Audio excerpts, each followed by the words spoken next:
Hello and welcome to Macrobytes, the economics and politics podcast from Aberdeen. My name is Paul Diggle. And I'm Luke Bartholomew. And today we are talking about the UK election. There will be a general election in the UK on the 4th of July, and we're going to talk about the economic reasoning that went into calling that snap election, the possible result, and most importantly, the potential economic and investor implications of, if the polls are correct, a Labour government. So we're joined by Lizzy Galbraith, political economist at Aberdeen. Welcome, Lizzy. Thanks for having me back on. So why don't we start by talking about the timing of the announcement? Because it was a surprise that Rishi Sunak called the election when he did. Tell us about the considerations that would have gone into the Prime Minister's decision to call the vote for 4th of July. Yeah, so I think you're right. It definitely was a surprise. Half the cabinet wasn't actually in London and everyone had to sort of run back to actually have the meeting to call the election in the first place. But I think the big thing that went into that was actually the April CPI report, which showed inflation falling, but it did also come in a bit hotter than the market had expected. That has pushed back expectations of the Bank of England starting its rate cut. Originally, maybe thinking it could be June. It's now looking like it could be a little bit later in the year. And the thinking is that maybe those rate cuts were now going to be coming too late in the year for voters to really feel any difference if the government had waited for an autumn election, as many people had been expecting they would. I think the other factor is maybe less economic, but certainly from a political perspective, the polls have been really, really stubbornly flat for the Conservatives over the last year. They've tried lots of different tactics, 2 tax-cutting fiscal events, lots of different policy proposals, and the public just really wasn't interested in any of those ideas. So in calling the election, we've now effectively created a much more concentrated forum for the Conservative Party to air their ideas and see if the public are any more willing to pay attention now that we have the actual election date front and centre. And Lizzy, I guess the other thing that inflation report did, as well as putting back the timing of when the Bank of England would cut interest rates related to that, tended to push up market interest rates as well. And that has important implications for the government borrowing costs. So I think the government at one point seemed to be planning to have another fiscal event later this year. I mean, how much do you think the impact on debt costs and therefore undermining these fiscal plans might have gone into the thinking as well? Yeah, I think there was certainly hope earlier in the year that the government was going to be able to fit in another fiscal event before heading to the polls, another ideally tax-cutting fiscal event as well. And that doesn't seem to have come to pass. I think the general feeling was that they weren't going to have the fiscal headroom to be able to accommodate that anymore. So without that, they've decided to go earlier without that fiscal event. And now the next fiscal event that we are going to have will be the next government's, probably in the autumn. Well, you say the next government, so why don't you give us a sense of what the polls are currently showing, what they're suggesting the next government is going to look like? Yeah, I mean, there's obviously a bit of variation in the polls. I've seen leads recently that sort of vary from about a 12-point lead for Labour all the way through to like 23, 24%. But the thing they all have in common is a pretty substantial double-digit lead for the Labour Party that would be enough to put them into government as a majority. We're not really seeing any substantial shifts from that. And certainly, I think almost everybody is now predicting a Labour majority government from the 4th of July. And Lizzy, the electoral map, the concentration of votes across the country has at times sometimes disadvantaged Labour. I mean, think Corbyn piling up votes, unhelpfully concentrating them in cities at times. How is that picture changing as Labour gets a swing from, say, Leave voters and a slightly different constituency? Yeah, there has been some very interesting political shifts over this parliament. Definitely Labour's vote has become far more efficient in terms of its distribution. That's really the big change that we've been seeing. It's not that Labour are taking a significantly greater overall share of the vote. It's more that it's far better distributed when it comes to working with a first past the post electoral system. We're also seeing Labour make fairly substantial polling gains in Scotland that can act as a buffer buffer there as well. We're expecting quite big seat gains there. And the other thing that's also happening is that Reform are taking fairly substantial numbers of 2019 Conservative voters as well. So the Conservatives are essentially being squeezed on multiple fronts, and that is enabling this quite substantial Labour lead to build up once you factor in all of these different movements in voting behaviour. So the Conservatives will obviously be hoping to close that polling gap during the campaign. Are there reasons to think that Labour's lead is overstated? Will fall come election day? What's the optimistic case for Rishi Sunak wanting to close that gap? So there are definitely quite wide variations in some of these polls, and I think that is something that the Conservatives would point to, that maybe the Labour lead is quite soft, or that the people that are currently saying they don't know who to vote for are maybe being treated very differently depending on the pollster. So the other thing that the Conservatives would certainly point to is the local election results, where Labour ended up with a projected national vote share that was only 9 points above the Conservatives. Probably still enough to get a majority at this stage, but nonetheless substantially smaller than we're seeing in some of these polls. So I think that, they would point to some of those factors, but it is worth pointing out that, I don't think that those local election results are necessarily going to be indicative of the final general election result. They did, of course, only take place in England, and you do tend to get a larger share of the vote for smaller parties in local elections as well. So, the Conservatives would point to, this polling variation, local election results maybe behaving differently to those polls. But they're pretty small factors when you look at the bigger picture and the wider trajectory of these polls as a whole. How much does it matter that the mantle of economic responsibility in the electorate's minds is potentially shifted from Conservative to Labour? And on the other hand, how much does it matter, as the Conservatives might argue, there's no kind of personal love for Starmer in the country? How do those come into it? We have seen the big break that happened in the poll, where you can see a very substantial drop in the support for the Conservatives, and this very big polling gap opening up. It's almost perfectly timed with the Liz Truss mini budget. That does really seem to have broken something in the perception of the Conservatives as the party of, economic management. And I think that's something that the Conservatives have really struggled to address, despite a change in leadership, despite multiple fiscal events now that have gone off without that sort of reaction. It really does seem to have damaged their reputation among Conservative voters. And you're right, what we're seeing is more of a rejection of the Conservative Party in the polling rather than a wholesale endorsement of Labour and Keir Starmer. Does that matter from a general election perspective? Not necessarily. Labour can obviously still win in those circumstances, but I think where it is definitely going to matter, if you still have that enthusiasm gap, is when Labour no longer are the party of opposition but are the party of government. You could see a very short honeymoon period for an incoming government that has to make some difficult fiscal trade-offs if there isn't that enthusiasm for their wider platform. Join us after the break when we'll be talking about what a Labour government could mean for the economy. Are you ready to invest for a brighter future? Join me, Fiona Ross, on the Aberdeen Sustainability Inspires podcast. With insight and analysis from leading experts in sustainability, I'll be exploring the economic, environmental and social themes that dominate today's finance industry. Available now on Spotify, Apple and the Aberdeen website. The Macro Bites podcast from Aberdeen. Welcome back to Macrobites, where we're discussing the UK general election and its possible economic implications.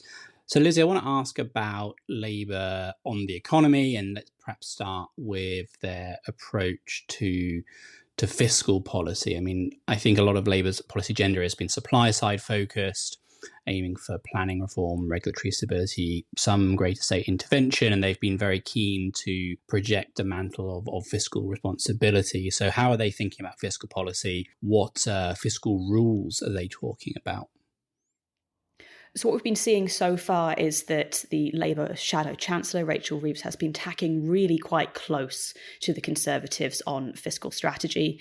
It's designed to appeal to those dissatisfied former Conservative voters who maybe aren't necessarily a fan of voting Conservative again, but do hold concerns about Labour from an economic management perspective. So what we've seen is Rachel Reeves actually not really promising a lot of change when it comes to fiscal policy. She's been far more focused on ruling things out, actually, than she has announcing big changes. This week, at the time of our recording, she ruled out any tax changes beyond those that Labour have already pledged. Those tax changes are fairly minor in the grand scheme of revenue raises. So we're also seeing very little change on the tax front. On fiscal rules, again, very little change. Labour have pledged to keep the debt rule, which says that overall public debt should be falling year on year as a share of GDP by the fifth year of the official forecasts. They are going to keep that rule. That's currently the rule that the government also subscribed to.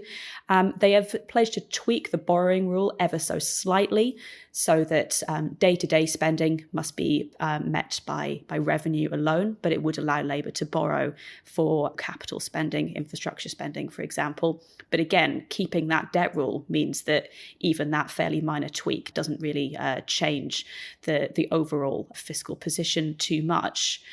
I think there are fairly legitimate questions about whether this approach is going to be sustainable for Labour, given that it does obviously want to do things differently. It has some pretty chunky investments pledges, and the current government have, of course, penciled in some fairly substantial public spending cuts in order to meet the current fiscal rules.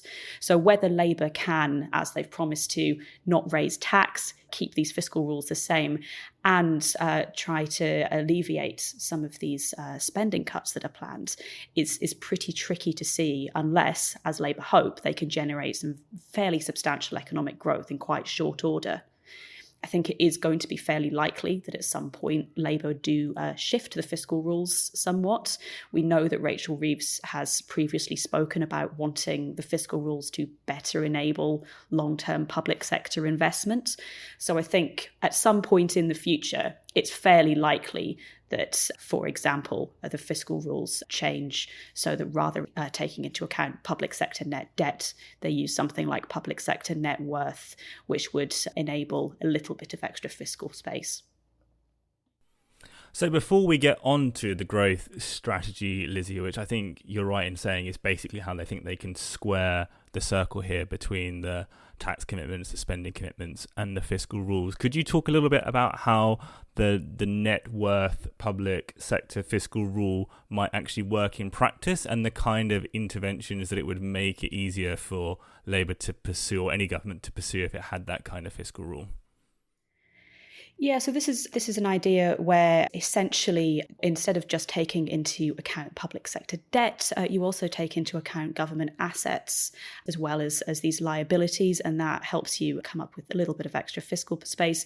Labour would argue that it would better take into account the long-term value of things like infrastructure spending, capital expenditure, would be a better reflection of the long-term value of government spending rather than just considering it in terms of the amount of debt that spending generates. I think the plan would be to go to the OBR first and foremost and to see if the OBR can conduct an assessment to see whether or not switching the rule to something like public sector net worth is actually possible in practice, whether it's something the OBR would consider being able to use as part of its pre-budget forecasting. And I think that would then be the basis of whether or not Labour could make a change like that. And as I said, the real change would be that it would probably better take into account the long-term effectiveness of this infrastructure spending that Labour want to prioritise when in government, if they can actually make this work in practice. And I think the idea would be that if the OBR give it its seal of approval, you would then have confidence as a government that you could do this without a negative market reaction for changing the rules on principle. And then, so turning to the growth strategy, which has sort of gone under quite a few different rubrics over the last couple of years. Sometimes they've called it supply side progressivism or securonomics, or at times they flirted with calling it Bidenomics for the UK. But it essentially seems to be the idea to use the state to boost private sector growth by sort of crowding in the private sector through various sort of initiatives and policy changes, and that comes through on the planning side, on foreign policy to an extent as well. But perhaps if we start on the planning side, which is often cited by economists, the IMF and the like, as sort of a key constraint on UK trend growth. I mean, arguably that is where some of the low-hanging fruit sits in terms of boosting the UK's potential growth. And Labour has certainly talked a big game on reforming the planning system. I think they've talked of driving bulldozers through planning regulations at some point. So specifically, what are they proposing to do to the UK's planning system? So we have yet to have the manifesto. So some of this is a little bit sketchy when it comes to the detail still, but we have seen Labour really focus on planning as one of their priorities for the first 100 days of being in office. It's something that we would expect a Labour government to really get on and try and implement quite early on in their term, given how much it matters for actually achieving some of their wider goals. And certainly a Labour government probably is going to find it politically easier to implement substantial planning reform than a Conservative government would, just because of where those seats concentration tends to be. Some of this is going to focus on house building. It's become a bigger part of the Labour planning agenda as we've got closer to the election. So Labour have a target of building 1.5 million homes over the next Parliament. It's essentially a restoration of the old Conservative government's target, which was relatively recently dropped. It is worth noting that even with planning reform, that sort of house building target is a very ambitious one. Governments do tend to struggle to meet any form of house building targets, let alone one this substantial. We may well see that house building target become mandatory, with the ability of central government to effectively override local authorities that are deemed to be blocking substantial house building developments that would enable them to meet their targets. They also are looking at whether or not reviewing greenbelt areas to redesignate some of these areas to make it easier to develop is also something that could be done. And certainly Labour see a greater role for the state in the planning system. So this idea that public-private partnerships across infrastructure more likely to result in substantial private sector investment, Labour's thinking goes, if there's some public money in there as well. And Labour see a role for central government in effectively directing and driving development projects to ensure they occur where Labour deemed them to be of most value. And for wider infrastructure, you're looking at some fairly easy wins early on, like updating national policy documents to provide more clarity on what sort of developments you want to see in certain areas and where. So, Lizzy, planning is one kind of leg of how the Labour Party would hope to boost growth. Another leg is green industrial policy. And although the money that Labour have kind of committed behind their green industrial policies has fallen over time, I think running through Labour Party thinking is a bit like in Bidenomics. There's sort of a divine coincidence between boosting the economy and jobs policy and green policies. That is, building out domestic energy, climate sectors can deliver both. And also in Labour's telling, like in Biden's, that's inflected with the language of national security as well, that they're strategically important industries. Reeves has called that securonomics at points in time. And actually also there's sort of a quadruple divine coincidence, because also how perhaps the centre-left talks about bringing voters back from the populace. You provide the jobs, you provide the energy transition, you provide the strategic security in a more uncertain world, and that's how you kind of shore up the centre ground. What are Labour's policies around green industrial policy, the energy transition, securonomics, and is that kind of you can have your cake and eat it through green policy going to stand the test of kind of the real world? Yeah, I mean, you're right. Labour certainly see a lot of opportunity here. I think it is very notable that when they talk about this securonomics, green industrial agenda, they really do frame it in terms of economic opportunity rather than something that you do just to decarbonise and sort of is good for the planet. They do see this as something that can really appeal to some of those red wall seats, for example, that have deindustrialised, that they need to win back in order to get back into number 10. So in terms of what we are expecting from Labour, less public money than we'd originally expected, I think is a pretty safe bet. The £28 billion a year Green Industrial Pledge has been scaled back. It's now, roughly speaking, 28 billion over the course of Parliament. So Labour are essentially saying now that the whole policy still stands up. We still want to direct investment towards renewable energy. We still want to direct investment towards, decarbonisation of homes, upgrading the national grid. All of this is still a priority for us, but we want to use private sector money to do it, and public sector money is a smaller piece of this pie now. So some things are still going to happen. We are still going to see the creation of a national wealth fund to finance some of this from the public sector side, but that now has a target of attracting £3 of private sector investment for every pound of public sector investment that is made. So you essentially see Labour talking about taking a minority role in some of these nationally important infrastructure projects. And then for GB Energy, their role is to act as a means of financing maybe smaller pilot projects, more innovative energy projects, for example. So there's a bit of a mixed bag there, but certainly the big change here is that the private sector, the role of the private sector, has been significantly enhanced in Labour's plans, and Labour see the role of the state as again directing the flow of investment towards the projects it deems to be of most value, and to build confidence in the ability of these projects to reach completion as well. The confidence of private investors in the state projects has been dented because of changes in government policy making, inconsistent policy making, and that's something that Labour feel they are able to change in office as well.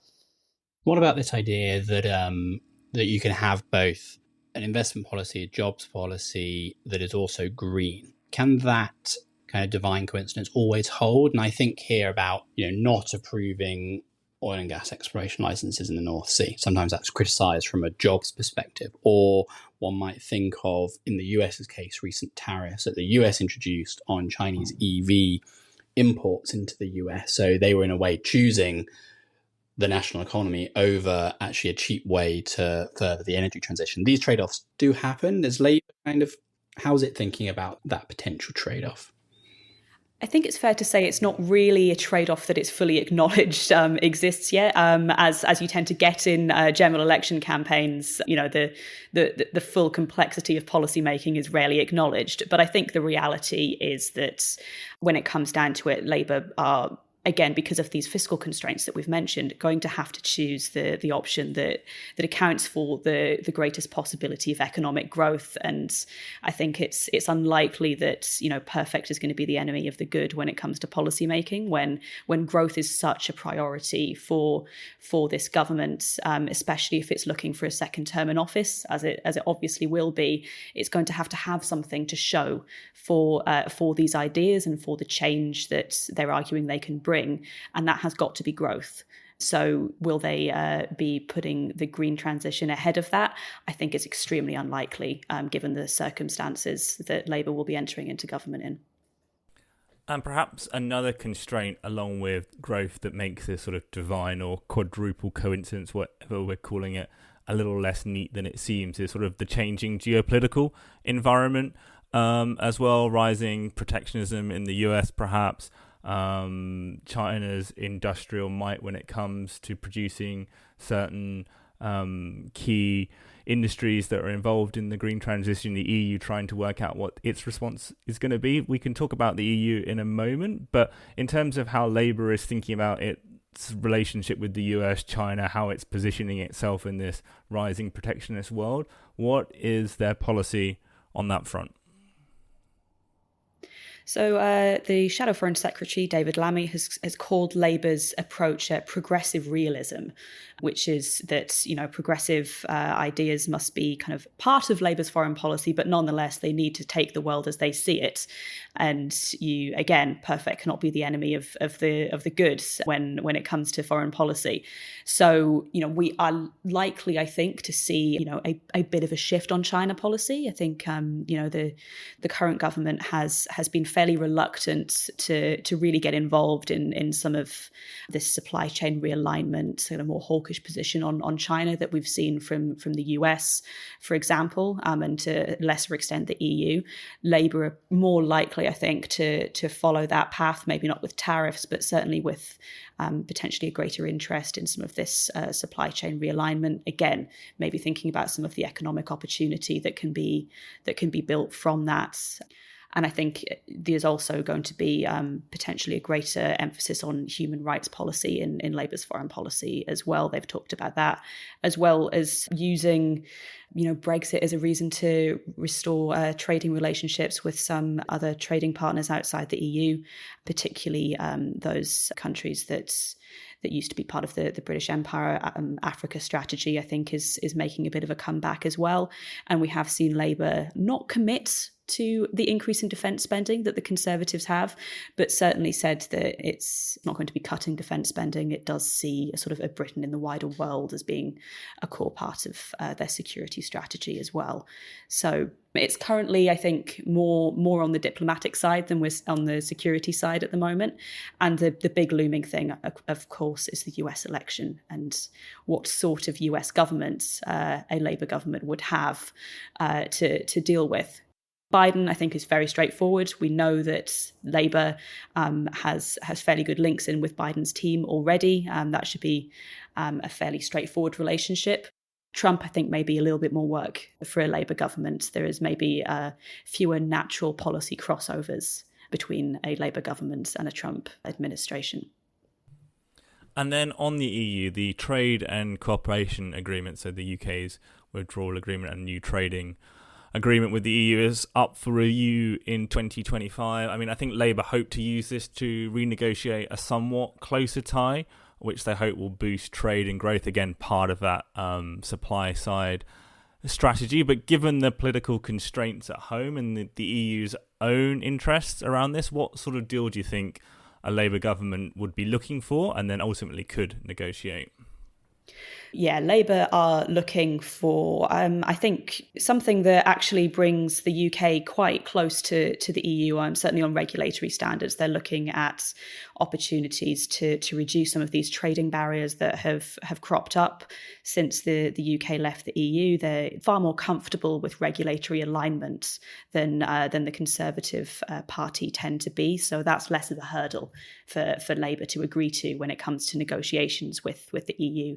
So I'd expect things like mutual recognition of professional qualifications, as an example. That feels like a relatively easy point of agreement for a Labour government that the Conservatives were less keen on, for example. So there are certainly some easy wins when it comes to reducing trade friction that I think Labour can agree on. But politically, it will be extremely unlikely to be able to agree anything like a return to the customs union or single market, for example. And from an EU perspective, it is going to still want to, for lack of a better term, maintain some sort of penalty for Brexit. You can't have, the full benefits of being within the EU if you are out of it.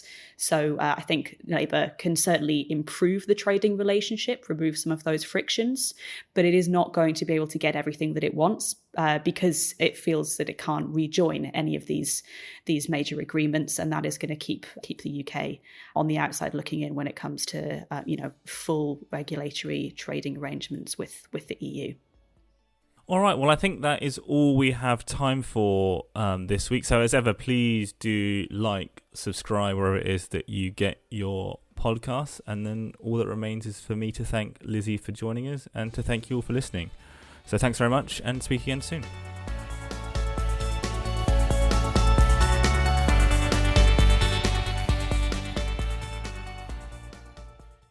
This podcast is provided for general information only and assumes a certain level of knowledge of financial markets. It is provided for information purposes only and should not be considered as an offer, investment, recommendation, or solicitation to deal in any of the investments or products mentioned herein, and does not constitute investment research. The views in this podcast are those of the contributors at the time of publication and do not necessarily reflect those of Aberdeen.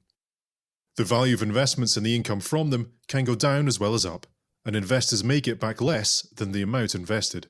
Past performance is not a guide to future returns, return projections, or estimates, and provide no guarantee of future results.